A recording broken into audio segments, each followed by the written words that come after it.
The best of money matters. Wealth Tracker. Welcome to the Wealth Tracker, where we dive into the uncharted territories of niche investment strategies that promise to redefine wealth. Hello, I'm Hongbin, Jeong. Gold has been one of the standout performers in global markets this year, with prices resetting to a structurally higher baseline around $3,000 per ounce. Now, that's according to State Street's latest monthly gold monitor, which highlights a powerful mix of drivers behind the rally, from central bank buying and renewed ETF inflows to a weaker U.S. dollar and rising demand for alternative stores of value. As the Federal Reserve pivots toward rate cuts and the traditional portfolio hedges falter, gold's role as a strategic asset is coming back into focus. But with markets evolving quickly, the big questions now are, can the bullish momentum continue into 2026? What risks might derail it? And how are investors and institutions positioning around gold amid shifting macro dynamics? Well, to find out more, joining me now is Robin Tsui, who is the APAC gold strategist at State Street Investment Management. Robin, welcome back to the show. Thank you. Thanks for having me again. Thank you so much for joining us. Well, Robin, with gold now seemingly anchored around a $3,000 per ounce baseline, do you expect that level to hold or even break higher into 2026? We do expect the gold price to hold above 3,000. I think that's the new price floor that we'll expect heading into 2025 and 26. I think structurally there's more demand to go. As you mentioned, the trade tensions, the rising global debts, and all these risks we are seeing a lot of clients, they want to get into gold. So I think a 3,000 level is quite a safe level heading into the second half of this year. And we do expect the gold price to continue rally. It's a matter of speed when it reaches 3,005 or 6, because we do expect structurally central banks and investors we're talking to in APAC, they want to increase their allocation. It's just a matter of time when, and also if the price level is right, they will increase in the future. So how likely is the $4,000 per ounce bull case scenario, and what would need to happen for it to materialize? Well, the gold price is now sitting very comfortably within our base case, which is around 3,003 and 3,005.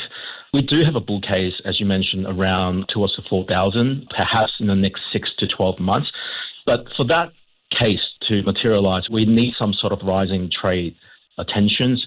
I know that the tariff situation eased in the last couple of months, but if we do see an escalation, potentially tariff tensions between US and China, and also rising geopolitical tensions around the world that could accelerate the inflation risk around the world, we could see gold price heading into the 4,000 mark.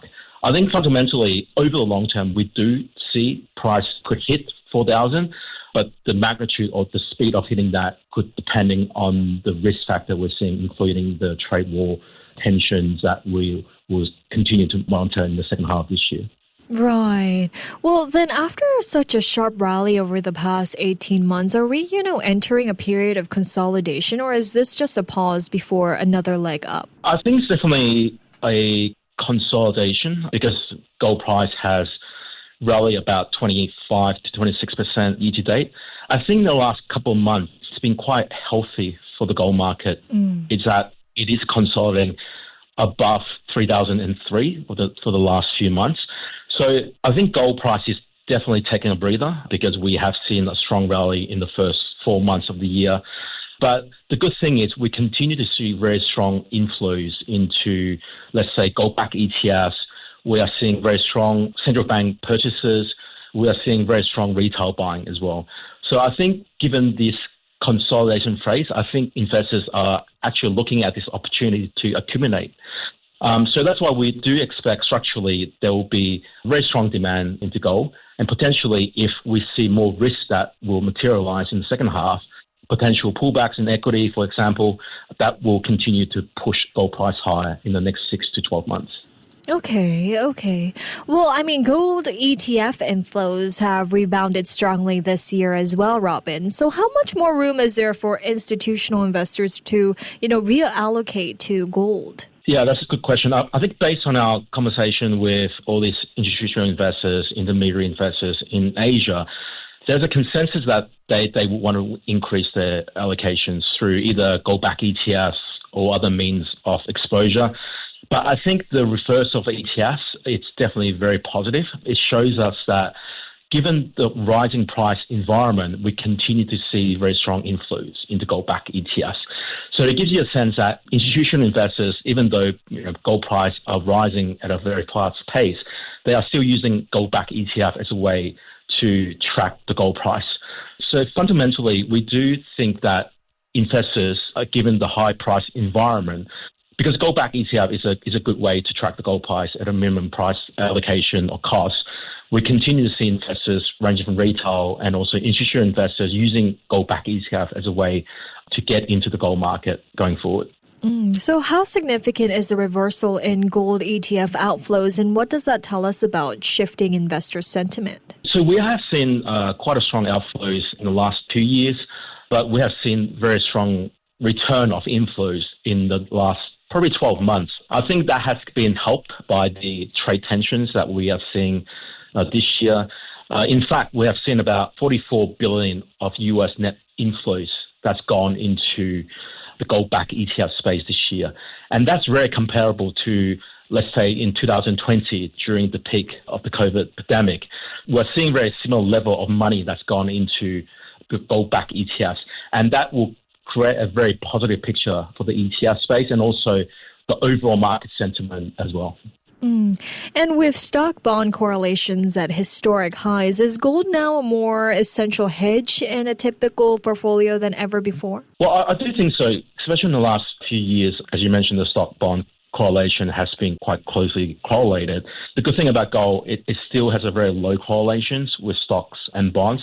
And it has a really low correlations, let's say, US Treasury and US dollar at the moment. We're getting a sense that gold's role as a safe haven asset has actually improved in the last 6 months. And that's why we think gold is becoming more relevant as a hedge because of its historical and currently very low correlations to stocks and bonds. Right. Then how has gold's performance during recent market volatility changed its perceived role as a defensive asset? Well, I think gold's role has always a good hedge or defensive asset during times of volatility. And of course, we have seen that in the last 6 months where gold price has rallied about 25% because of the trade war tensions. So that's the reason why we encourage investors to have some gold allocations because we can never predict what's going to happen in the future. We are seeing very strong, of course, sentiment in equities at the moment. Equities in the US trading record highs, but that could potentially change going forward. So if you want something to hedge against the investors' stock allocations, we do advise having some allocations, about 5% allocations as a defensive asset. Right. Well, it looks like the U.S. Fed is expected to keep rates unchanged once again as it sifts through mixed economic data. But some economists, they expect Fed to cut rates by end of the year. So in that aspect, how does that shift the opportunity cost calculus between holding cash versus gold? Well, historically, the rate cut cycle has always been beneficial for gold prices. So that's why since last year, gold price has been doing so well because not only the Fed, but the ECB and other central banks has been cutting rates. So that will actually decrease what you mentioned, the opportunity cost of holding gold. So we do expect as the Fed, even though it could be just 1 or 2 rate cuts and maybe 2 or 3 rate cuts next year, but the declining interest rate cycle has always been beneficial for gold. So we do believe going forward that will be one of the very important catalysts as well because the rate cuts by the Fed will potentially put more weakness in the US dollar and that will in turn provide a very strong support to gold price going forward. Well, with money market funds still holding around $7 trillion, could a dovish Fed and weaker dollar catalyze a rotation into gold? Well, that's one of the themes we're watching as well. Obviously, the rate cutting, the lower interest rate going forward, and the weakening dollar, because we do expect the dollarization trend to continue. And if we speak to the investors in APAC, I think the majority of that do expect the less reliance on the dollar will continue because of the trade tensions and, well, at least for the next 3 years, I think they will expect that to happen. So with some rotation from not only from money markets, but we are seeing some rotation from US Treasury and long-term bonds as well. And that's going to create a lot of catalysts to support the gold price in the near future. Well, speaking of the U.S. dollar as well, do you expect the weakening dollar to continue reinforcing the bullish case for gold in the medium term? I think that's the theme we have been trying to play out in the last 6 or 12 months, because we did expect last year a weakening dollar to provide a very strong support, which we have seen this year. The dollar was down 10% actually this year in the first half, and gold was up 26%. So we do believe the weakening dollar through the rate cuts and also the dollarization trend that both the central banks and global investors less reliance on the dollar will potentially provide more weakness in the dollar. And obviously there's some discussion about, the Fed will be changing chair and Donald Trump will be supporting a more dovish chairman, but that's got to be observed next year. But we do expect going forward, because of the less reliance theme on the dollar, on the long term, I think we do expect some weakness in the fiat currency, including US dollar. Right. I mean, with global debt also reaching $325 trillion and government debt now at 30% of the total, is gold increasingly being seen as a hedge against sovereign risk as well? Well, that's the trend we've been seeing, especially from central banks. So that's why we've seen such a strong interest from central banks around the world, particularly those emerging market central banks, which have very high exposure in US currency. So the debt level held by the government is actually at record high, as you mentioned, 30%. And so that's why we do expect going forward, central banks will continue to rotate out of fiat currency, not only from the US, but some of the fiat currency holdings into gold. In fact, gold is now the second most held reserve currency held by central banks. That's more than the euro at the moment. So you can get a sense that going forward, central banks will continue to rotate into gold, because gold is a currency that cannot be printed and depreciated. So that's something central banks are looking into as a way to diversify the holding into cash and fiat currencies. Right. Well, speaking of fiat currencies as well, how does rising interest in alt-fiat assets, translate into structural support for gold prices? Well, I think that's going to be one of the structural change, as I mentioned. I think not just in gold, but you can see some of the crypto, including Bitcoin, it's been doing well as well. So they are alternative fiat assets. I think one of the, stories going forward will be how much debt governments will be able to hold, or how much debt will be rising in the near future. So that's why we're seeing global investors, including some of the clients we talk to, they are rotating into alternative fiat, possibly gold and also Bitcoin as well.